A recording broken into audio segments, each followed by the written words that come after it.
म्हणजे ॲक्च्युली दोघं सोबत व्हिडिओ करायचं आम्ही टिकटॉकपासनं सुरुवात केली होती. तर त्यावेळेस काहीतरी 3-3.5 लाख फॉलोअर्स होते टिकटॉकला. त्याच्यामुळे भरपूर चालायचं, त्याच्यामुळे काय पण टाकलं की चालायचं होतं. तर असं बेसिक नॉलेज नव्हतं की असं कंटेंट बनवावं लागतंय. म्हणजे टाकत गेलं, चलत गेलं आणि नंतर मग ते टिकटॉक बंद पडलं कोरोनाच्या काळामध्ये. तर आमचं 1 वर्ष ते वेस्टच गेलं. तर ते आम्ही करतच होता, यूट्यूब इन्स्टा करतच होता.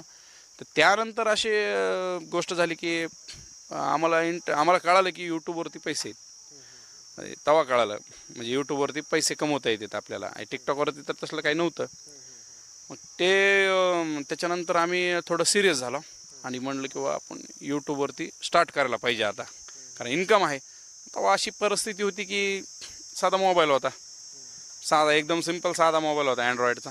त्याच्यावरती आम्ही सुरुवात केली लाँग व्हिडिओपासून. आम्हाला शॉर्ट व्हिडिओ तसलं उभं ते रील टिकटॉकमध्ये माहिती होतं, पण यूट्यूबला तसलं काही ऑप्शन नव्हतं ते शॉर्ट व्हिडिओचं तवा. तर त्यामुळं लाँग व्हिडिओ टाकत गेलो, थोडं थोडं घरगुती कॉमेडी व्हिडिओ करायचं, टाकत यायचं.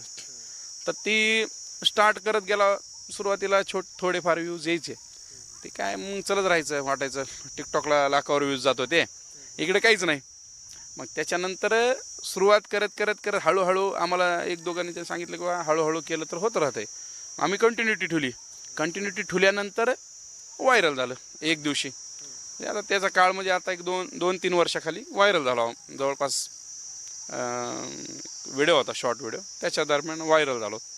मग ती व्हिडिओ चालल्यानंतर मग पुढे हळूहळू